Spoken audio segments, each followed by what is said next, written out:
Welcome to Sweethearts or Rivals. I'm Charla. I'm Justin. What are we doing today? Waxing philosophical about... awards and what are they good for? Yeah. No, really. It's kind of about the Spiel des Jahres. Yep. Kenner Spiels. Yep. It's that season that they were announced. Mm-hmm. Probably about a month ago. So we're getting kind of late to the table here. But we just thought we'd wax a little bit about the noms this year. Yeah. So the Kenner Spiel and the Spiel des Jahres are two German gaming awards. The Spiel des Jahres is kind of like the game of the year, and their criteria for that isn't necessarily like what is the best game, but just what is the game that is going to have the greatest appeal or bring the most people to the hobby. It's kind of what they look at. And then we have the Kenner Spiel des Jahres, which is kind of the strategy game of the year. Yeah, the more advanced kind of gameplay. Yeah. Right. And there is a Kinder Spiel des Jahres, but that's more for kids games, which I'm not so interested in. I can't remember what the noms were, but they already announced the winner for that one. Yeah. It was Stone Age Junior. Is that Nice. what it's called? Yeah, that's cool. Or my First Stone Age? No. It's one or the other. My First Stone Age, I think is what it's called. Can't remember. Either way. See, we don't have youngsters, so we kind of don't keep up on the kids' games. Yep. So they are very prestigious awards. When you're nominated, or especially if you win, people are definitely going to take notice. Does this mean we run out and buy all the noms or the winners automatically? You mean like people in general, or like me and you? Do me and you do it? No. No. No. My wallet's not full of hundreds. No, definitely not. No. Now, when we hear that there have been a game nominated, especially if it's won, does that make us take notice of it? Yeah, absolutely. I want to learn more about it. Yeah. Yeah. Absolutely. It definitely means there is something there to check out and find out about. But it's not something that we're just like, oh yeah, we own all the Spiel des Jahres. That's just not true. No. Right. So, are we going to take a look at this year's first? Sure. All right. So, Spiel des Jahres first? Sure. So, the nominees for this year for Spiel des Jahres is Imhotep. Yep. And Codenames. Yep. And Karuba. Nice. So, out of those three games, what have we played? We've played Codenames and Karuba. And we actually own both of those two games. Yeah. Funnily enough. Now, Codenames we got before it was nominated. What about Karuba? Karuba came on our radar, and I think we had it in our wish list. Okay. But we probably purchased it after that the noms were announced. Right on. And then Imhotep, when I heard the nominations, didn't even know what that game was about. No, we hadn't heard of it yet, but I think they just released the North American version at Origins. Oh, nice. Or something, I think. Cool. Because a lot of people were tweeting pictures of that game while they were at the Origins fair. Cool. So it made us definitely look into it some more. Yes, the gameplay that I've watched on Imhotep looks really interesting. Cool. You didn't think it was as interesting. It didn't grab my attention that much. I thought it was interesting. It's unique. Yeah, I would want to play it. Yeah. I don't know that I was rush out and buy it before I had a chance to play it. Yeah. But I definitely would like to play that game. Cool. And we own Codenames and Karuba, so which one do you think should win? And why? Well, see, this is unfair because I can only really pick out of those two games. Well, that's all right. I think if I got a vote, I would vote for Karuba. Yeah, me too. Just because Codenames is fun, but it's more of an interactive kind of party style game. Yes. Which, that's not the kind of game I normally gravitate towards. True. I mean, I have fun playing it if we've got a big group. Yeah. But if I was going to pick one of those two games to play, because I enjoyed it more, it would be Karuba. I agree, but I think Codenames is going to win. You think? For the exact same reasons that we just talked about. Because you can play it with such a huge group. It's a party game. I think it's the kind of game like not long ago I ran a game night for the staff at the school that I work at. Yeah, they did have a lot of fun. It was kind of an end of the year. We need to get together and blow off some steam because we're all real stressed. And that was the first game we started, and everybody got into it. I know, but Curb is just so smart. Like, you've got all these tiles to choose from to put in to, like, get your person. Well, you've got 4 people. You've got to get 4 temples. Yeah. To it, and everyone's got the same ones. And it's gonna decide someone's gonna pull one. Yeah. Out of a bag or whatever, and that's the one you all got to place. I think Kruba is a better game. Oh. I think Codenames is going to win because it's got more mass appeal. And it will bring more people to the hobby. Maybe. Yeah. That's why I think it's good. But Imhotep 2 is a very interesting looking game. Yeah.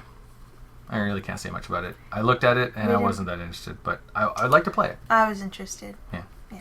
But out of the 3, looking at, what the Spiel des Jahres is all about, I think Codenames is going to win. Well, we'll go through a few years. Yeah. And just see which kind of games won over what kind of other games. And we'll see. Maybe we should have did that first before we did this. Then the Kenner Spiel des Jahres has 3 nominees, and they are... Yes. Well, the very popular Pandemic Legacy. Yeah. And Time Stories, which are kind of 2 similar kinds of games. They're not, but they kind of are. Kind of, yeah. And then Isle of Skye, which seems like it's off on its own little island compared to those 2 other games. One of these things is not quite like the other. Oh, right. We own Isle of Skye. Yes, and we like it. Played it quite a few times. Yeah. We like it a lot. Mm-hmm. It's an awesome game. Yeah. Yeah. And then we've heard an awful ton about Pandemic Legacy. Although we don't own it and we haven't played it. Yeah, and I don't think I have a whole lot of interest in owning it. If I had a group that met every single week and we bought it together and that was like our thing for the next 6 months, we were going to play one game once a week together, it would be amazing. I'd be like, let's do it. Right. But we don't. So it would sit there. Mm-hmm.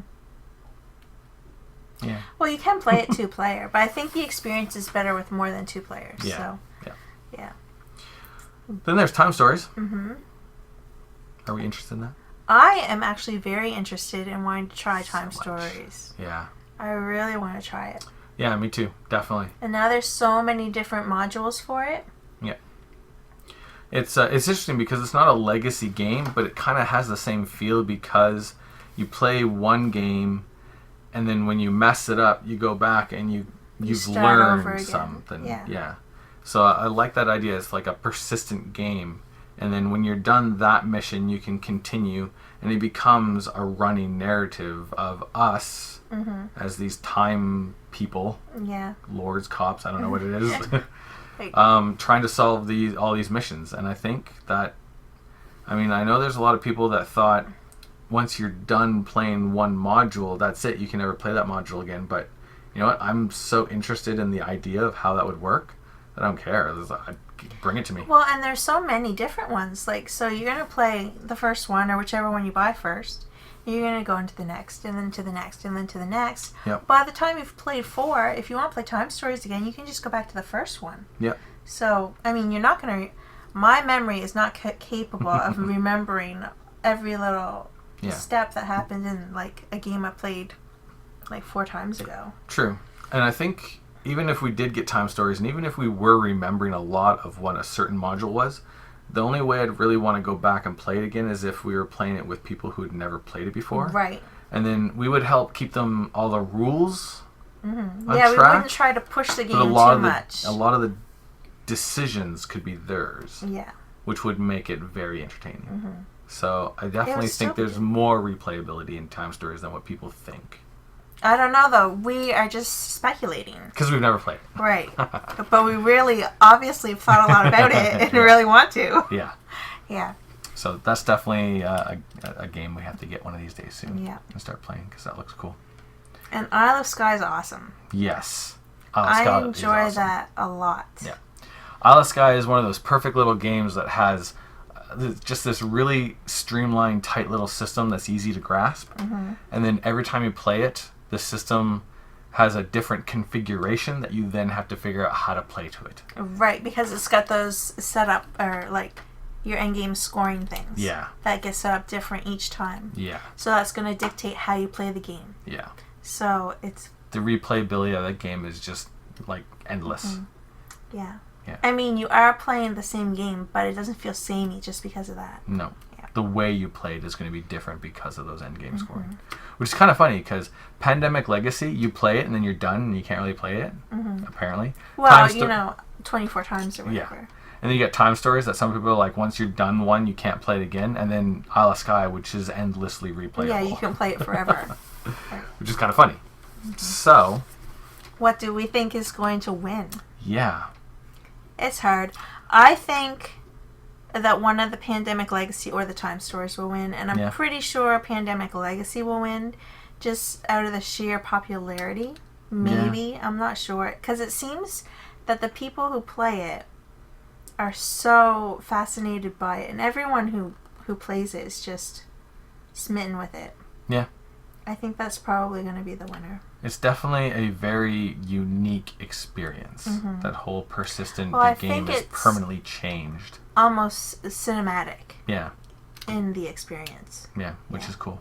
I think because we enjoy narrative experiences a lot, we would enjoy playing Pandemic Legacy because it takes on that cinematic feel. But it would have to be somebody else who brought it to the table so that we could play it and like, that was really fun. That's great. But for just me and you to sit down and play a game like that, we need some kind of different theme. A different theme for sure. Yeah.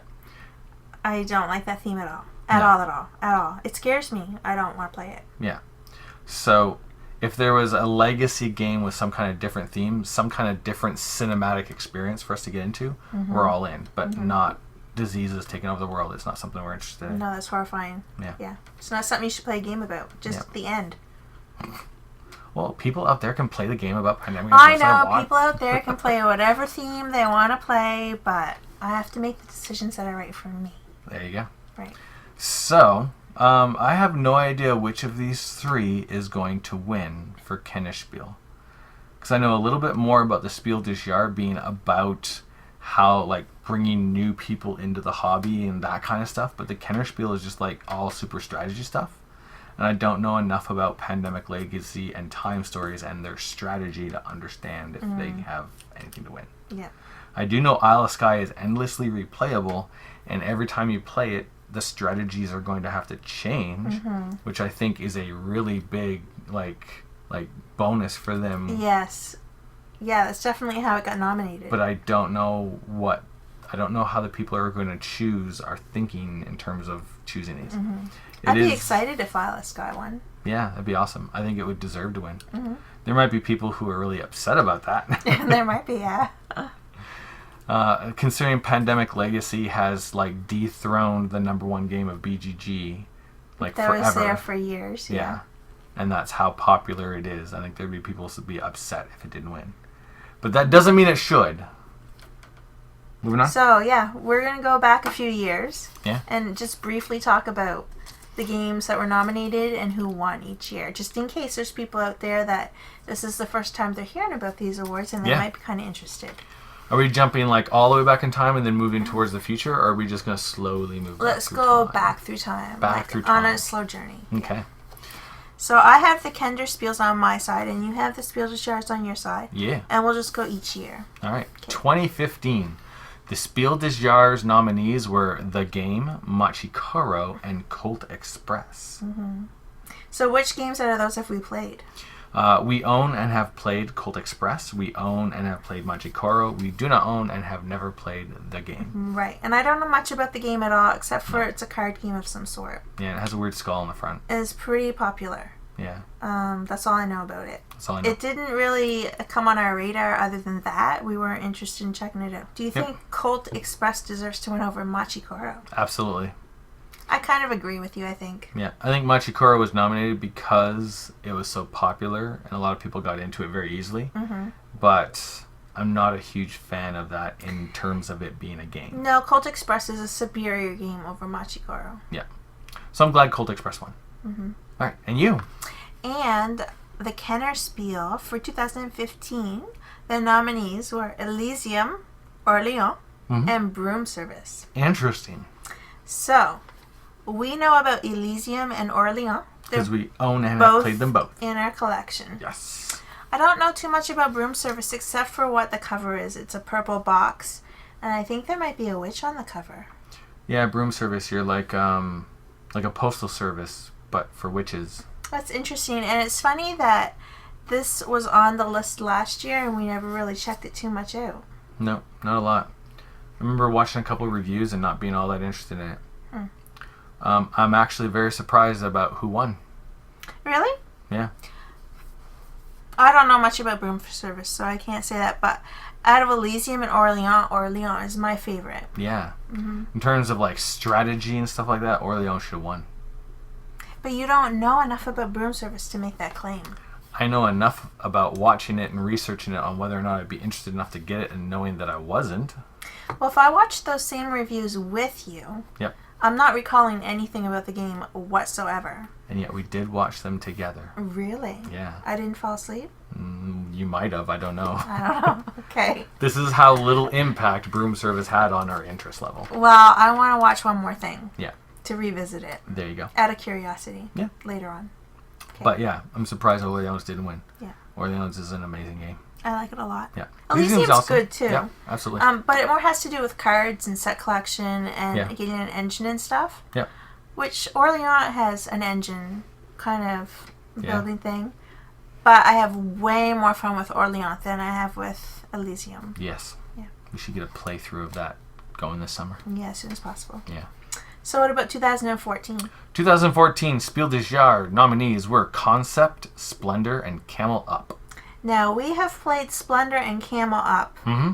Concept I'm kind of interested in, but it's more of a party game, so it's kind of not down our alley. Yeah. But what do you think about Camel Up versus Splendor?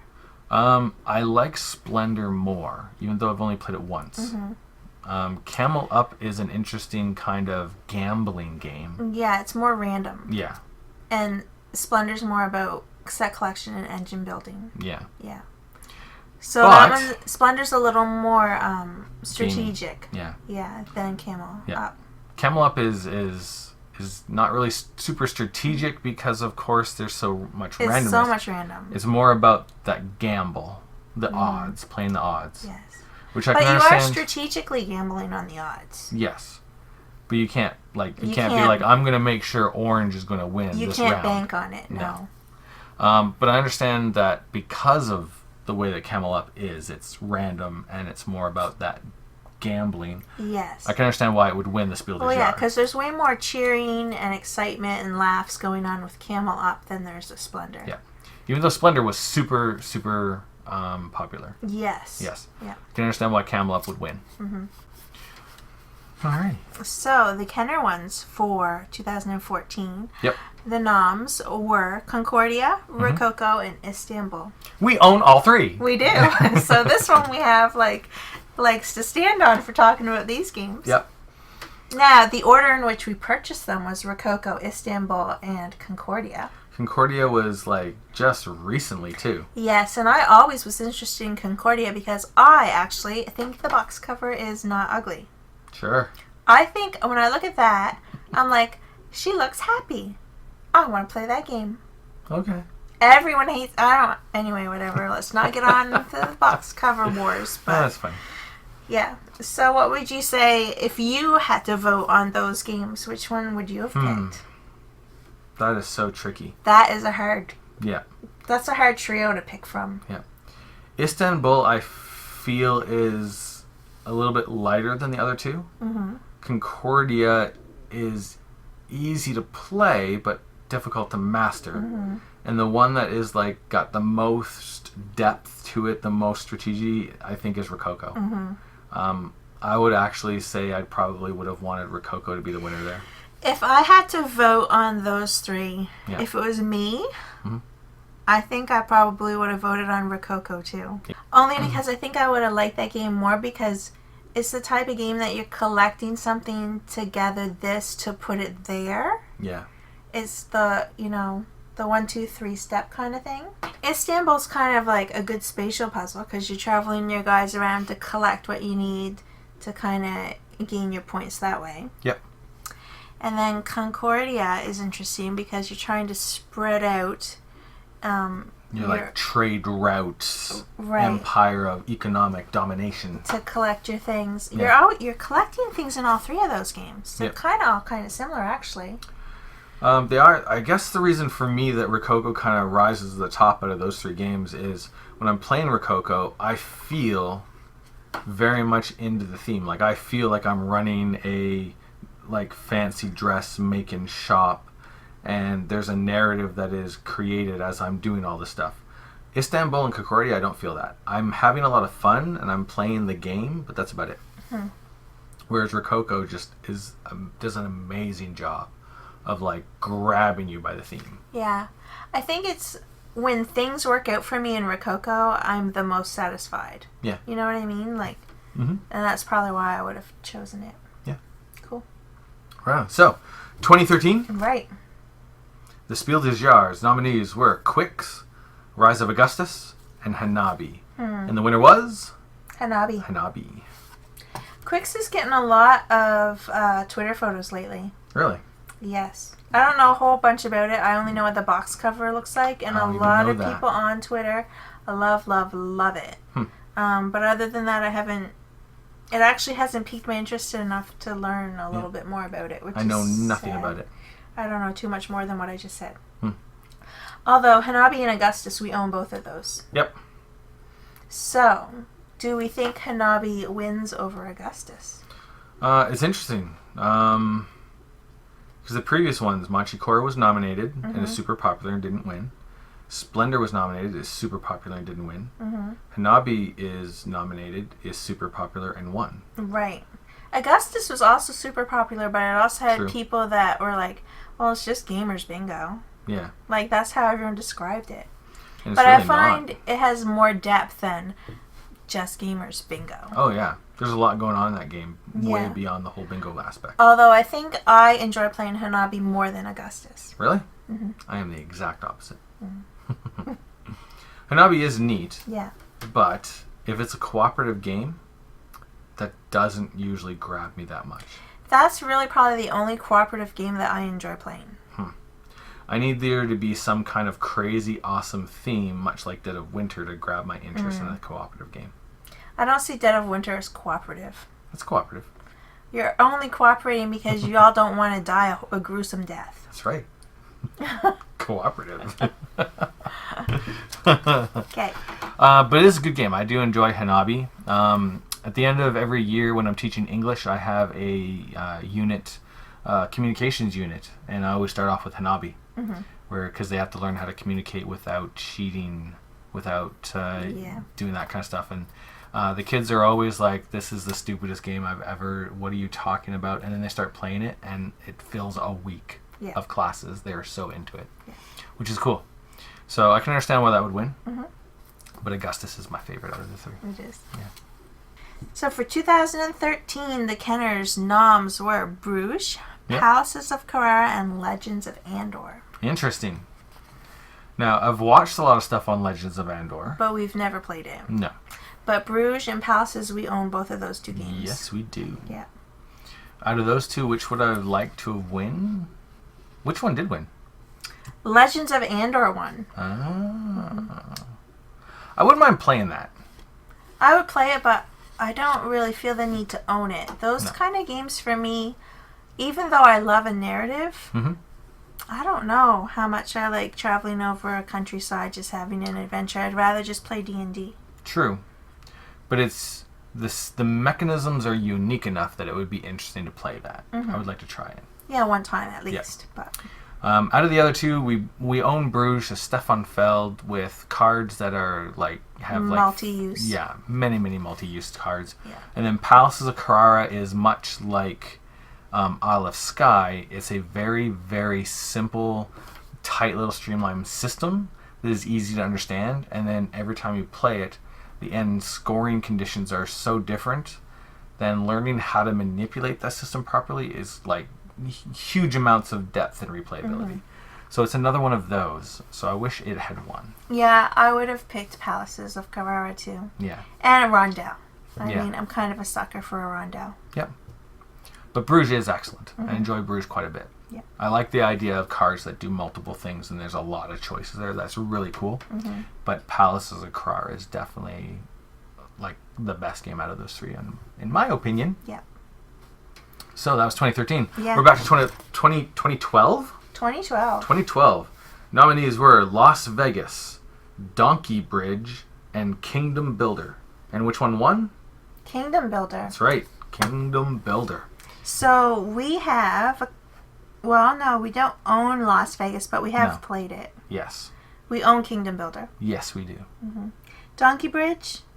Don't know about that. Well, I guess it came out with a not English version first. Esselsbrook? Something like that. But it translated into Donkey Bridge. Okay. So I don't know anything about that game. Don't know. But we have played Las Vegas. Las Vegas. This is the one with all the dice. Yeah. Yeah, I don't understand why that would be nominated. Because it's popular. It's like Machigoro being nominated. No, I suppose. I find the game boring. I don't enjoy I it. know. There's not enough to hold your interest. No. Yeah, I know. There's not enough really good choices. It's a lot of just chucking dice and seeing what happens. Mm-hmm. And then there's who can outplace each other. Yeah. Because you're placing numbers to try to win money. Yeah. Yeah. Played it a couple times. And when I was playing it, I wasn't like, oh, this game is horrible. Somebody poked my eyes out or anything like that. It's just when I was done, I was like, well, that was great. Let's find something else to play that's better. Right. Let's not play this again. Right. 2 times in a row. Yeah. Right. So, I'm glad it didn't win. Oh, that's harsh.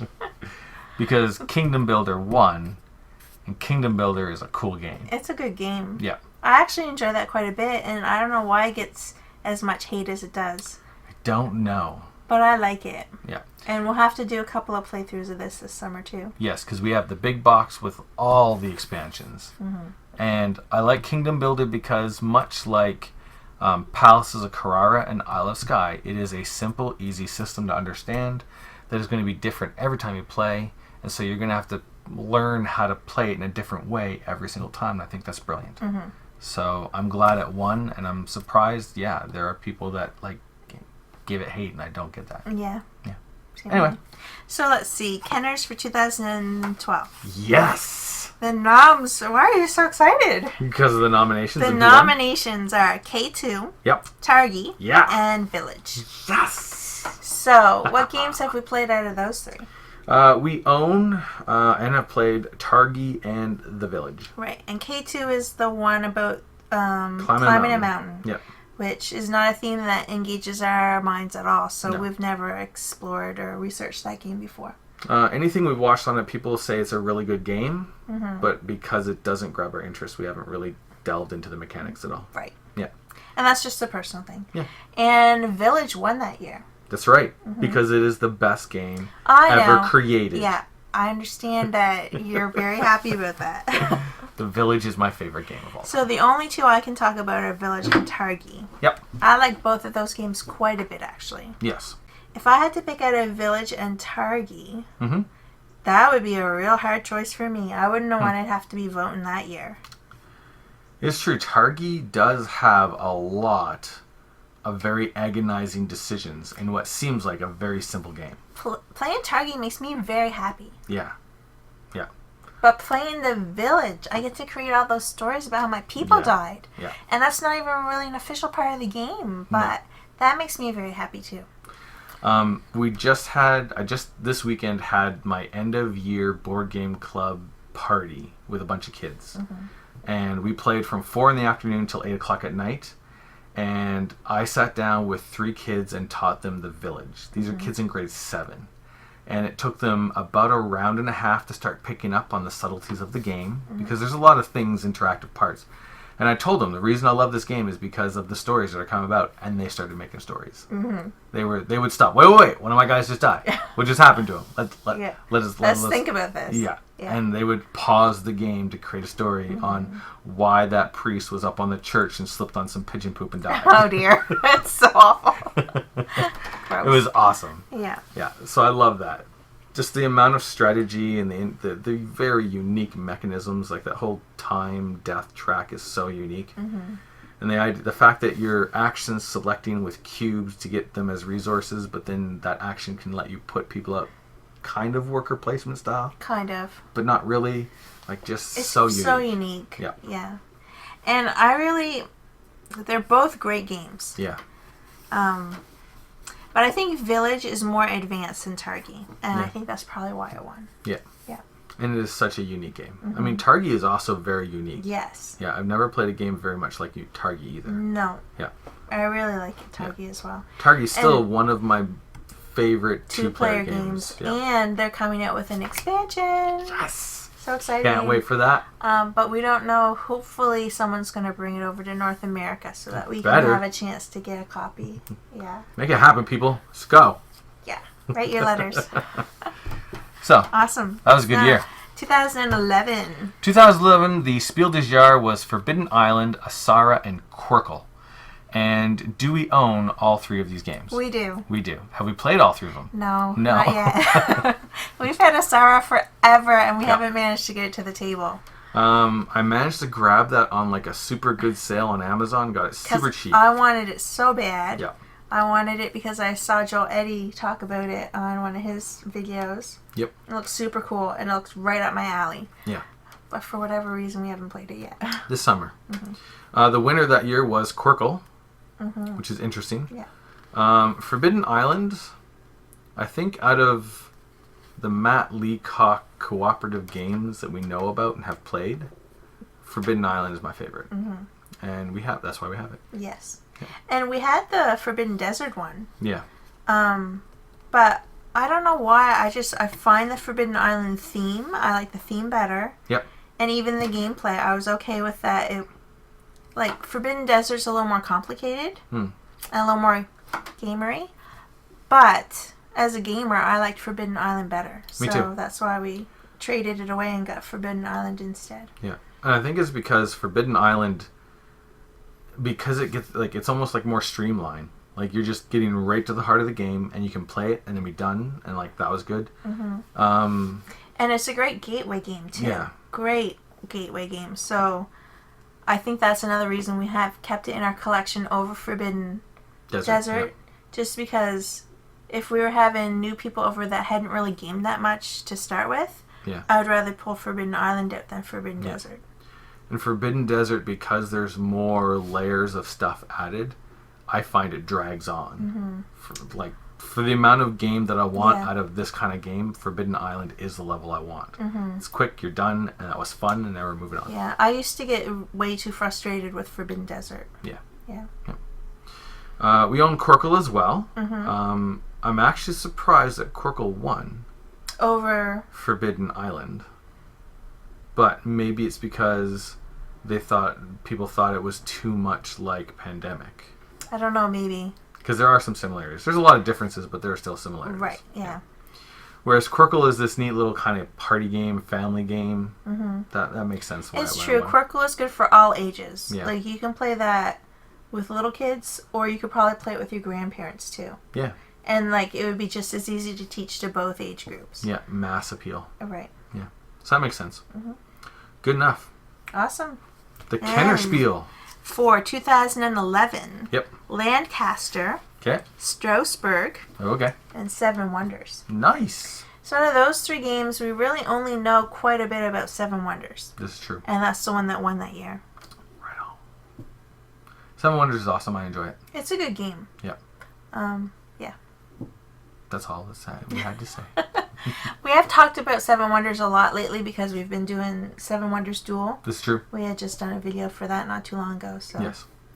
Seven Wonders is a great game. Although I'm sad I can't compare the gameplay of Lancaster and Strasbourg. Strasbourg, I believe, is... it's the box cover that has a man in purple and yellow on it. Oh, then I have no idea what that game is. I'm pretty sure. I thought it was the Stefan Feld one with the crane, but no, that's something else. No, that's Die something something. Yeah. Die something something something. Something. Yeah, it's just unfortunate that I don't have any experience with these gameplay of Lancaster or Strasbourg. Yeah. To compare to Seven Wonders. That's okay. But although Seven Wonders is a widely popular game. Yeah, that's true. Yeah, so I can see probably maybe, I don't know. Although I like Duel better. Yeah, me too. Yeah, absolutely. Mm-hmm. Cool. So that's kind of a look back at several of the past years of the Spiel des Jahres awards and the Kenner Spiel des Jahres. The reason that it might be important for you to kind of look at that and understand it is if you're going to use an award system like the Spiel des Jahres or the Kenner Spiel to inform decisions of like what games you might be wanting to buy, you should probably understand what is the mindset of the people when they're awarding these games. Because there are games that have won the Spiel des Jahres. Never mind, we own them all. A lot of them. A vast majority of them. Every single one that has won, we own. We don't own Camel Up. Oh, that's right. Never mind. Friends own Camel Up. This is true. Yeah. I have misspoken. You did. But, although... Yeah. Out of the 5, 1, 2, 3, 4, 5, we own 3 of the 5 winners on the Kenners. Yeah. But how many of the noms do we own on the Kenners? Quite a 1, few. 2, 3, 4, 5, 6, 7. Yeah. 7 out of 10. Yeah. So, it kind of brings us back to that point we were making at the beginning. Like, would we automatically run out and buy Imhotep because it was nominated this year? No. But did it make us go and look at it? Yes. Yes. Because there's something there that is worth looking at. Mm-hmm. Now, if you listen to all of these nominations and winners and you're like, I hate all of those games, that is actually really good information for you to understand, because when you hear what's been nominated, you're probably not going to want to go out and buy those games because they're not the type of game for you. Yeah. So that's good information to inform decisions of game buying, purchasing stuff. Yes. Yep. Your mouth makes sense. Excellent. Awesome. Right on. So that's this. That's going to be the wrap up for this waxing philosophical. It is. Right on. It's waxy. Yep. Thanks for listening. We'll see you in the next video. Laters.